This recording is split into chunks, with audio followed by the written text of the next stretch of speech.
Good evening, I'm Charles Payne. The major stock market averages higher, including the S&P 500, which is powered now to 5 consecutive weeks of gains. Today's action up by the jobs report, which, by the way, proves the same economic tide lifts all ships. Now, overall, the U.S. economy added 170,000 private sector jobs last month. That includes 37,000 manufacturing jobs as those dirty fingernail jobs. That revival continues to confound the experts. Plus, the real unemployment rate tumbles to 7.5% from 7.8%. Here now to discuss, David Nelson, Bell Point Asset Management Chief Strategist, John Burnett, New York GOP Strategic Advisor, founder and CEO of One Empire Group, and Beverly Hallberg, District Media Group's president.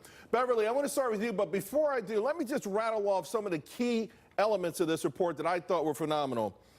Labor force participation by black Americans went up 131,000, 95,000 net new jobs. Hispanic participation up 126,000, 146,000 net new jobs. Women, 114,000 women came back to the labor force, 138,000 got jobs. High school, look at this for high school folks. 484,000 came back into the labor force, 507,000 got jobs.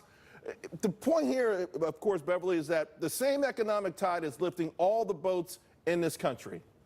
Absolutely, and tax reform has helped out quite a bit. And I want to touch on one of the individuals, the groups of people you just said, and that is the Hispanic community. What we saw in this jobs number was actually the lowest unemployment rate we've ever seen in the Latino community. That is huge. That's what the story should be about. So we're seeing people get back to work. And even beyond that, another side of this jobs report that we should point out is that the revisions were included in this. So you saw actually 59,000 more jobs added in May and June. So the average of the past 3 months, here it is, 224,000 added each month in the past 3 months. This means we have a strong economy. This means we have a steady economy. This is good for the administration. Yeah, David, the headline number is 157. That included a decline in state and government jobs, particularly state. There's a quirk there that involves teachers who weren't hired. That number is going to turn completely around. So I'm pretty happy with this number. On Wall Street, though, another one of these Goldilocks numbers, because it's not enough to spook the Federal Reserve to derail this economy, is it? I hope it's not, because I think the Fed has been pushing on a string. But I think this is, when you look at this on a 3-month basis, we're averaging about 224,000 on a monthly basis. That could push Powell to push the trigger here, and I think most economists are at two. What about the wages part, though? I'm sorry? Wages. Wages, we're still soft there. We're 2.7%, and this is the one area that we have to improve. We can do better than that. John? Hey, people love the increase, right? A lot of people got bonuses. The average wage is actually going up, but more importantly, the optimism. People were drowning in despair. Now they're swimming in opportunities. You know, Beverly, another key to this report, manufacturing, 37,000, the most since December. 400,000 since January of last year. That's a remarkable number when you consider that we were told manufacturing was never going to come back to this country. And that's extremely important because when we look at our country and moving towards more innovation and technology, we want to make sure that people who have more of these shovel-ready jobs, these more low-skilled, what we would call jobs, we want to make sure that they can go back to work. And even wages, which you just mentioned, while they have remained stagnant, I do think as more and more people go back to work, you're going to see companies that are going to have to compete for employees.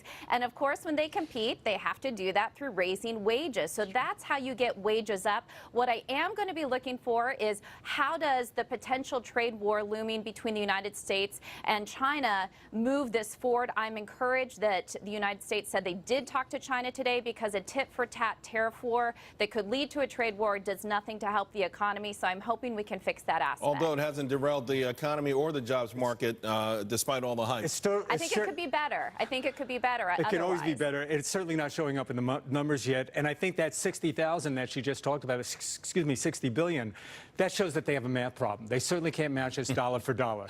You know, they import 130 billion from this country, and they're sending back to us about 350 to 500. You know, the media coverage on this has been disingenuous. The biggest news today on the China tariff war, so-called war, came early this morning, and it was reflected in the Dow Jones Industrial Average before the market opened. when China, the People's Bank of China, took measures to stop the fall of the yuan. We know it's come down a lot. A lot of people think it's deliberate to slow down the offset the tariffs, but they have to print money because they have such terrible debt. They're actually giving banks money, cash, and saying, buy bad debt with this. The banks don't want to, but they're doing it. They're setting themselves up for something cataclysmic. Absolutely. I think they'll eventually come around. They can't take on a long-standing tariff battle with the United States. In the meantime, let's celebrate America because, you know what, this woulda, coulda, might stuff, I feel bad for investors who've been watching financial TV the last 4 months. They've missed an amazing move in the market, and they're missing out on something great in this economy. There are a lot of haters out there, but you know what? Whoever doesn't like the jobs numbers and everything that's going on, they're grabbing at straws. Oops, I'm sorry. That's been outlawed too. But the point is, you know, the president recently sat down with a lot of black ministers across the nation to talk about reentry, right? Those that actually paid their service, their debt, so to speak. Prison reform, reentry into society, and into the jobs need to market. find a way back into to find an honest job. Right. He's combining that with workforce development. There'll be more people coming into the labor force. For me, the best part of this jobs number was actual confirmation for that monster GDP print we had last week. It confirms it. You know, the Democratic response today from Tom Perez, I don't even understand it. He actually said Americans are losing jobs on the heels of a 3.9% unemployment rate. They're going to need a different rhetoric. Yeah, they are. And, you know, Beverly, another component to this report that I found to be very uplifting. People have been working part-time for economic reasons because they had no other choice.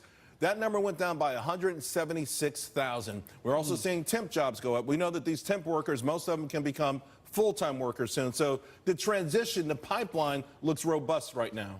Absolutely, and this is why when you give businesses tax cuts back, when they can keep more of their money, they have more money to hire people. I even think as we're seeing some of the Obamacare provisions being gutted, this means that you do have employers that want to hire people full time. So even though the Democratic narrative is always, well, when government isn't in control, the rich people just want to hide their money under the mattress, obviously that's not what's going on, and it's helping people regardless of their racial or ethnic background. Absolutely. So I think as we look at these job numbers, obviously it's good for the administration, but it's also good for those who believe in the free market as a way to actually, as you were saying earlier, help everyone lift themselves out of poverty. Yeah, and now, John, you know, from a political angle, I really hope the White House seizes on this. Now, President Trump talks about this a lot, but I wish they would really articulate the numbers. For instance, the Hispanic part.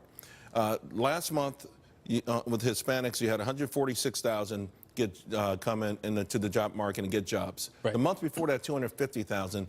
There are a lot of ways to get an unemployment number down that are artificial when people leave the job market. This is the right thing. This is more organic. Hispanics are coming into the job market, and every single one of them, net, are finding a job. You know, and the thing is, it's being reflected in the poll numbers, right? Several polls have come out to show that President Trump's numbers among Hispanics is actually rising. Why? Because they're looking at the economic message. Unfortunately, those on the left are not reporting it accurately.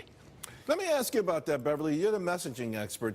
Kim Strassel had an article in the Wall Street Journal sort of taking Trump to task on muddling his own message, that he puts so much into everything and that he steps on his own positive message. What would you do? For instance, would you focus on this, the GDP number, the jobs numbers? Are these the things the White House should really start to pound the table on?